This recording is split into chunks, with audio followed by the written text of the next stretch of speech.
Reopen చేసి ఆశ్చర్యం ఇంకోటి ఇక్కడికి ఆశ్చర్యం కలిగించే విషయం ఏమి తెలుసా, ఇదే సత్యవర్ధన్ అనే వ్యక్తిని తెలుగుదేశం పార్టీ ప్రభుత్వం అధికారంలోకి వచ్చిన తర్వాత మళ్ళీ ఇదే సత్యవర్ధన్ అనే వ్యక్తి దగ్గర నుంచి మళ్ళీ 161 స్టేట్మెంట్ మళ్ళీ తీసుకున్నారు.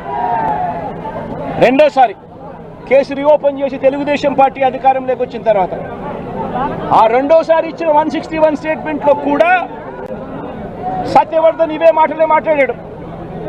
నన్ను ఎవరు తిట్టలేదని, వంశీ అక్కడ లేడు అని, దాని ఘటనా స్థలం జరిగినప్పుడే తను అక్కడి నుంచి వెళ్ళిపోయాడు, అదే మాటలే మాట్లాడాడు. పోలీసులు చంద్రబాబు నాయుడు గారి ప్రభుత్వంలో తీసుకున్న 161 స్టేట్మెంట్లో కూడా తర్వాత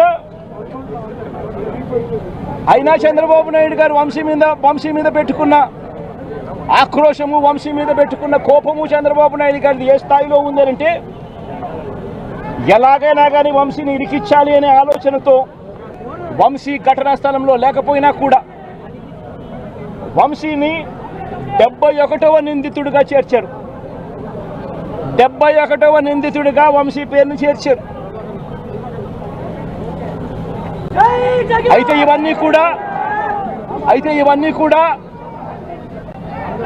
ఇవన్నీ కూడా బెయిలబుల్ అఫెన్సులు కాబట్టి బెయిల్ కోసం వంశీ హైకోర్టుకు యాంటిసిపేటరీ బెయిల్ కోసం వంశీ హైకోర్టును ఆశ్రయించాడు. కాబట్టి చంద్రబాబు నాయుడు గారు ఎట్టి పరిస్థితుల్లోనూ వంశీని అరెస్ట్ చేయాలనే ఉద్దేశంతో, బెయిల్ రాకూడదు అన్న ఉద్దేశంతో చంద్రబాబు నాయుడు గారు కుట్రను ఇంకా ముందుకు తీసుకెళ్లారు.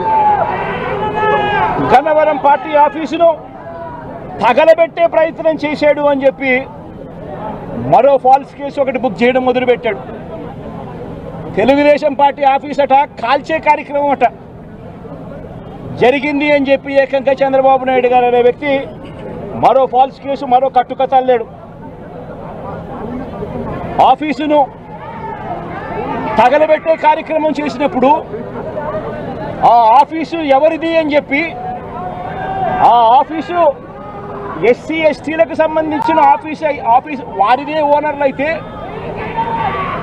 అప్పుడు ఇది నాన్ బెయిలబుల్ సెక్షన్స్ కిందికి వస్తుంది, ఎస్సీ ఎస్టీ కేసు పెట్టచ్చు అనే ఉద్దేశంతో ఏకంగా తెలుగుదేశం పార్టీ ఆఫీసు ఎస్సీ ఎస్టీలదని చెప్పి ఇంకో దొంగ కేసు, ఎస్టీ ఎస్టీలదే అని చెప్పి ఇంకొక దొంగ వాంగ్మూలాన్ని కూడా ఇచ్చేశారు ఇదే పెద్ద మనిషి చంద్రబాబు నాయుడు గారు.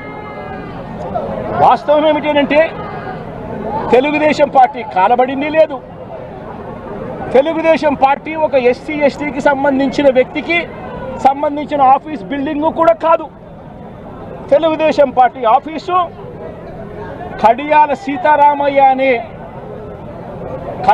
సీతారామయ్య గారు అనే ఎస్సీ కాదు, ఎస్టీ కాదు, కనీసం బీసీ కూడా కాదు, చంద్రబాబు నాయుడు గారికి సంబంధించిన వ్యక్తి, ఆయన బిల్డింగ్ అది. అంటే అక్కడ కూడా చంద్రబాబు నాయుడు గారు ఉద్దేశపూర్వకంగా వంశీకి బెయిల్ రాకూడదు అని నాన్ బెయిలబుల్ కేసు కింద దీన్ని మార్చాలి అనే ఉద్దేశంతో చేసిన మరో కుట్ర ప్రయత్నం. మరోవైపు ఈ కేసులో దాదాపుగా 94 మంది మీద కేసు పెడితే చంద్రబాబు నాయుడు గారు నెలల తరబడి వైఎస్ఆర్సీపీ నాయకులు వేధించాలనే ఉద్దేశంతో ఇంకా 44 మందికి ఇంకా బెయిల్ రాకుండా చంద్రబాబు నాయుడు గారు అడ్డుకుంటా ఉన్నారు. ఒక హక్కుగా బెయిల్ రావాల్సిన చోట నెలల తరబడి బెయిల్ రానివ్వకుండా అడ్డుకుంటా ఉన్న పరిస్థితి చంద్రబాబు నాయుడు గారు. ఇదే సత్యవర్ధన్ అనే వ్యక్తి మెజిస్ట్రేట్ దగ్గరికి తాను వచ్చి జరిగిన ఘటన గురించి మెజిస్ట్రేట్ దగ్గర వాంగ్మూలం తాను ఇచ్చేస్తే మిగతా వాళ్ళందరికీ కూడా బెయిల్లు వస్తాయి అనే ఉద్దేశంతో పోలీసులు చంద్రబాబు నాయుడు గారు ఇద్దరు కూడా కుట్ర పన్ని సత్యవర్ధన్ అనే వ్యక్తిని 20 సార్లు మెజిస్ట్రేటు రమ్మని సమన్లు పంపించినప్పటికీ కూడా ప్రతిసారి దాటేసుకుంటూ రాకుండా ఎగరగొడుతూ పోయాడు. చివరికి జడ్జికు 20వ ఇన్నిసార్లు సమన్లు ఇచ్చినా కూడా ఈ మనిషి రాకపోవడం అన్యాయము అని పోలీసుల మీద గట్టిగా జడ్జి తిట్టి ఖచ్చితంగా సమన్లు ఇవ్వండి, నెక్స్ట్ టైం వచ్చేట్టుగా ఖచ్చితంగా చూసుకోండి అంటే అప్పుడు మరుసటి వాయిదాకు సత్యవర్ధన్ అనే వ్యక్తి తానంతటి తానే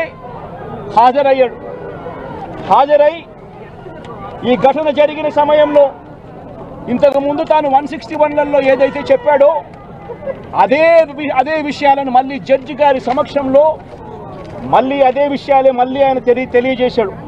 ఘటన జరిగిన సమయంలో తాను అక్కడ లేడని, తనను ఎవరూ కులం పేరుతో దూషించలేదు అని, అసలు ఈ కేసుతో తనకు ఎలాంటి సంబంధము లేదని కోర్టుకు తాను మొరబెట్టుకున్నాడు.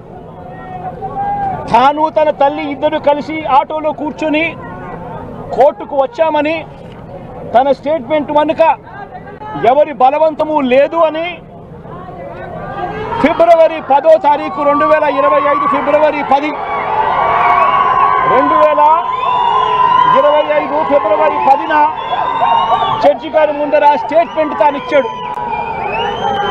ఫిబ్రవరి 10, 2025 జడ్జి గారి దగ్గర జడ్జి గారి సమక్షంలో తాను ఈ విధంగా స్టేట్మెంట్ ఇచ్చేసరికి చంద్రబాబు నాయుడు గారికి, లోకేష్కు, వీరిద్దరికీ కూడా మనశ్శాంతి కరువైపోయింది. వంశీని అరెస్ట్ చేయలేకపోతా ఉన్నాము అనే దుర్బుద్ధి వీళ్ళల్లో ఎక్కువ కావడం మొదలుపెట్టింది. వీళ్ళంతా కలిసి పోలీసులతో మళ్ళీ కుట్రబన్నారు. కుట్రబన్ని వీళ్ళు మరుసటి రోజు అంటే ఫిబ్రవరి 11వ తారీఖున వీళ్ళు విజయవాడ పటమట పోలీస్ స్టేషన్లో సత్యవర్ధన్ మీద వీళ్ళు ఒక ఎఫ్ఐఆర్ రిజిస్టర్ చేశారు. ఫిబ్రవరి 11వ తారీఖున సత్యవర్ధన్, వంశీ ఇద్దరి మీద వీళ్ళు ఎఫ్ఐఆర్ రిజిస్టర్ చేశారు. కోర్టును తప్పుదోవ పట్టించారు.